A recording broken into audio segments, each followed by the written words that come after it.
Look what Jesus did! Look what Jesus did! Look what Jesus did!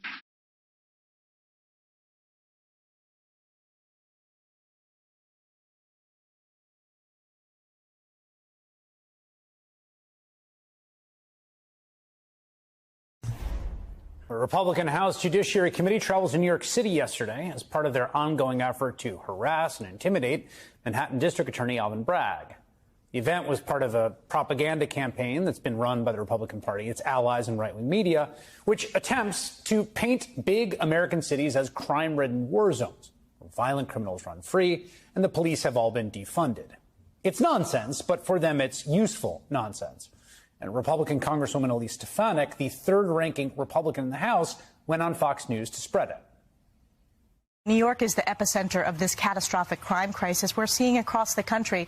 And New Yorkers know this is a direct result of failed far-left Democrat policies. You cannot open the newspaper every single day in New York and not see more coverage of heinous crimes. This impacts real people and real families. It's part of the reasons why people no longer feel safe and secure. Chuck Schumer should have spoken out against the defund the police movement, including in New York City, where the city council advocated for defunding the police, where leading Democrats nationally are the leaders of the defund the police movement. Okay. New York City, we've said this a million times, one of the safest big cities in America, certainly the safest big city in America. And to be absolutely clear, obviously, New York City did not defund the police in any meaningful way. The NYPD budget actually increased slightly this year to, wait for it, $1.5 billion, which is, I'm sorry, $5.5 billion, which is $5.5 billion more than zero. Oh, also, New York's mayor is a former police officer. You may have seen this written about. He pushes a very pro-law enforcement platform. Also, shootings in New York City are down more than 26% year over year. That's really impressive and welcome and great. Homicide is down more than 11% this year. The facts don't matter here for Elise Stefanik, of course, because there's something so cynical and gross about the crime discourse that she and Fox engage in this country. You know, the most serious type of crime in this country is gun violence. Our gun violence epidemic is something no other wealthy country has. Most of the states with the worst rates of gun deaths are ones where Republicans control the state government. But when the right talks about crime in this country, they tend to focus obsessively on visible examples of what you might call urban disorder, rarely bringing up the type of horrifying incident we saw in Alabama over the weekend. Small southern town, Dadeville. 32 people were injured, 4 were killed when a mass shooting broke out at a Sweet 16 party on Saturday night. You don't see them going down to Dadeville, talking about how Dadeville is an example of all that's wrong with America. They're not going to grandstand about crime there, rail against the Democrats. It doesn't work politically for them.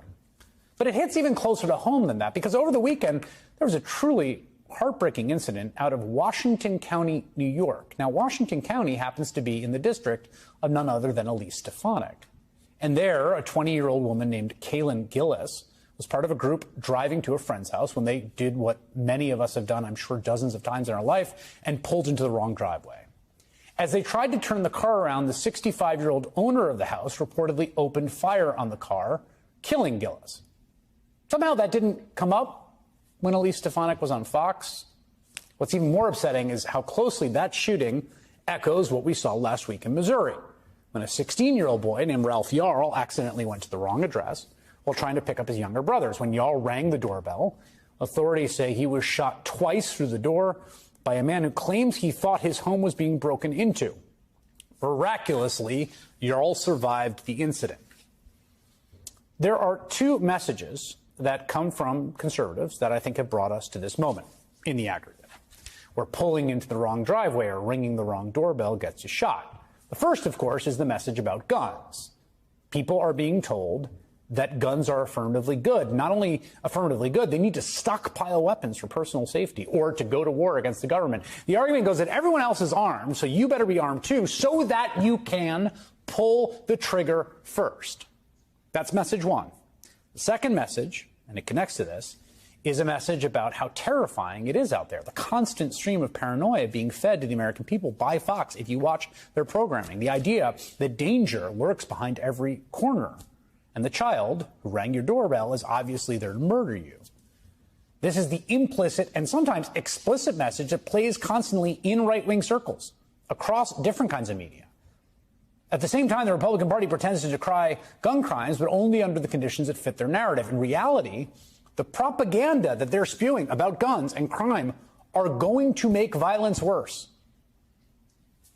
But in a stark contrast to the cynical attempt to weaponize the fear of violence as a scare tactic, both morally repulsive and a political dead end, I think, is people coming together in solidarity to stand up against that violence, to say enough is enough, which is what we saw today in Missouri, as Ralph Yarl's classmates walked out to support him and demand justice on his behalf.